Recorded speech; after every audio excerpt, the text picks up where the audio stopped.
In a sequence of meticulously orchestrated events, the world witnessed the solemn passing of an era as the news of Queen Elizabeth II's death reverberated across continents. The plans laid out for this sombre occasion were executed with precision, as dignitaries, family members, and officials were informed in a carefully choreographed sequence. Amidst the backdrop of Buckingham Palace and Balmoral Castle, the unfolding of these moments painted a poignant picture of a nation and a monarchy in transition. As the clock ticked away on the September the 8th, a historic and poignant series of actions and announcements brought the curtain down on a remarkable reign, ushering in a new chapter in the annals of British history.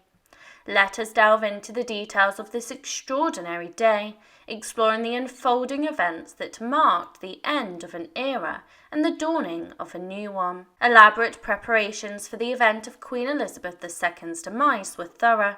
They were consistently reviewed and modernised. On the 8th of September, these plans were executed with precision. However, not every eventuality could be predicted. Balmoral Castle, despite its impressive neo-Gothic facade, offers a more intimate setting in contrast to the vastness of Buckingham Palace and Windsor Castle. This is one of the reasons the late Queen had held deep affection for it. The private living spaces and official chambers are in close proximity. Hence, on the morning of September the 8th, it's safe to assume that most individuals at Balmoral were well aware of the momentous unfolding of events as the Queen's life quietly waned. Just 2 days prior, with her signature smile in place, despite leaning on a walking stick, she had named her 15th and final British Prime Minister, Liz Truss. However, an announcement made shortly after 6 p.m. the following evening, indicating the Queen's postponement of a virtual Privy Council meeting on medical advice. This raised concerns. The imminent passing of a monarch is a significant constitutional affair, and Downing Street would have been promptly informed about her deteriorating health.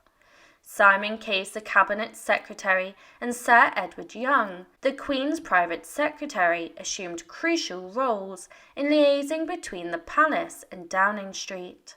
During that evening, Case relayed the message to Truss that there existed a distinct possibility of the Queen's condition worsening rapidly. As Truss diligently worked on the energy statement, her inaugural and primary act as Prime Minister, she couldn't help but be conscious of the potential overshadowing, as sources suggest.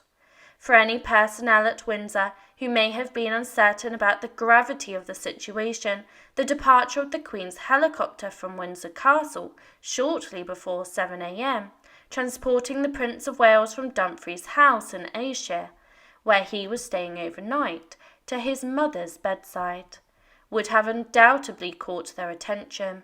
Charles arrived at Balmoral just before 10:30 a.m, and the Duchess of Cornwall was driven from the nearby Birkhall to join him. Meanwhile, the Princess Royal, already in Scotland for her engagements, was already present. Within Downing Street, Case was unequivocal about the imminent arrival of distressing news, potentially within a matter of hours. Truss, still in the process of packing her belongings for the transition to Downing Street, had aides dispatched to her Greenwich residence to locate appropriate black attire, as detailed in the biography Out of the Blue. Truss was in the midst of a reshuffle when the palace initiated its pre-arranged Cascade communications system to inform key government figures. One minister recounted entering their new department and being informed bluntly, "You have a meeting of 30 minutes. Officials used straightforward language, conveying their anticipation of the Queen's impending passing. The minister's immediate task was to receive a prompt briefing on the so-called London Bridge plans. Reflecting on the experience, the minister remarked, "It felt like a baptism of fire for me.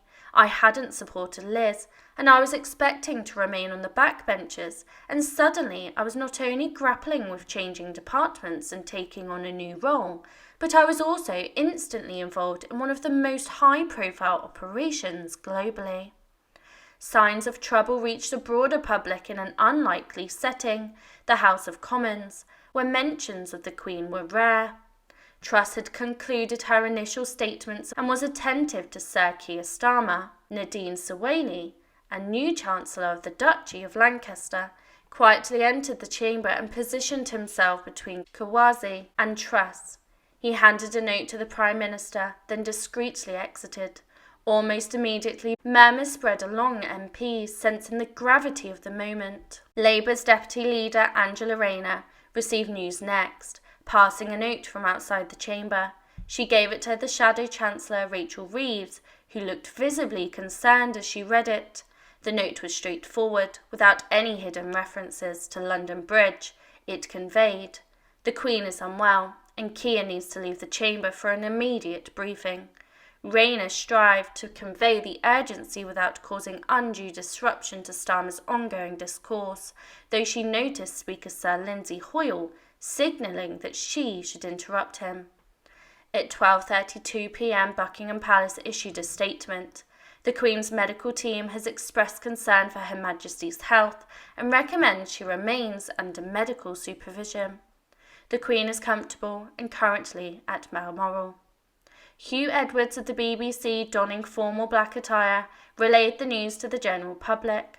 A scheduled call between Truss and French President Emmanuel Macron for the evening was cancelled. For family members of the Queen who were not already at Balmoral and unaware of the rapid decline, making the decision to gather presented a dilemma. Arriving too early could incite undue alarm, while arriving too late might mean missing the chance to bid farewell. When Buckingham Palace issued a statement at 12:50 p.m, indicating the departure of William, Andrew, Edward and Sophie for Scotland, the seriousness of the situation became starkly evident. Around 2 p.m, in a separate announcement, the Sussexes, who were residing at Frodmore Cottage during a visit to the UK for an awards ceremony, also revealed their intention to travel to Scotland. 2 hours later, as it became apparent that Kate would be staying at the Cambridges' new residence in Windsor, where their 3 children were still adapting to their new school, it seemed that plans for Meghan to accompany Harry had been abandoned. Considerable speculation arose regarding Harry's absence from the jet that departed RAF Northolt at 2:40 p.m, with his brother and uncles on board. There were indications that the flight might have been initially scheduled for 1:30 p.m. However, no explanation has been provided for the delay. In any case, Harry embarked on a separate journey, departing from Luton Airport on a private jet at approximately 5:30 p.m. He was still in transit when the announcement of the Queen's passing was officially made at 6:30 p.m. Subsequent revelations from the public release of her death certificate weeks later revealed that the Queen had passed away at 3:10 p.m. Dr. Douglas Glass, her official physician in Scotland, who also held GP clinics for Balmoral staff, declared her deceased.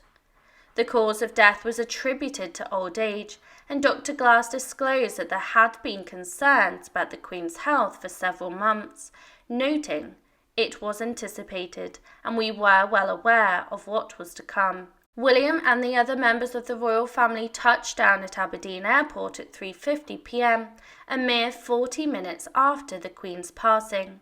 Guided by William at the wheel, they made their way to Balmoral, arriving at 5:06 p.m, an hour and 25 minutes ahead of the public announcement. During this time, the formal process of disseminating the news was already in full swing. An internal palace team was actively reaching out to all individuals who required immediate notification. Number 10 Downing Street, Lambeth Palace, the Chief of the Defence Staff, Prime Ministers and High Commissioners of the other 14 countries where she held the position of Head of State, among others. A staff member affixes a notice regarding the passing of Queen Elizabeth II to the gates of Buckingham Palace in London on the 8th of September. Upon Harry's touchdown at Aberdeen Airport at 6:45 p.m, the global populace was already aware of the solemn news. In the aftermath, Buckingham Palace refuted assertions that Charles or his team had faced difficulties in reaching his younger son prior to the public announcement. The spokesperson for the newly crowned king emphasised. The public was informed only after each family member had been duly notified, as was relayed during that period. Harry ultimately reached Balmoral by 7:52 p.m, and by this time Charles had issued a personal tribute expressing his sentiments for the departed monarch, a mother, grandmother and great-grandmother. Outside the premises of No. 10 Downing Street, preparations were underway for a podium.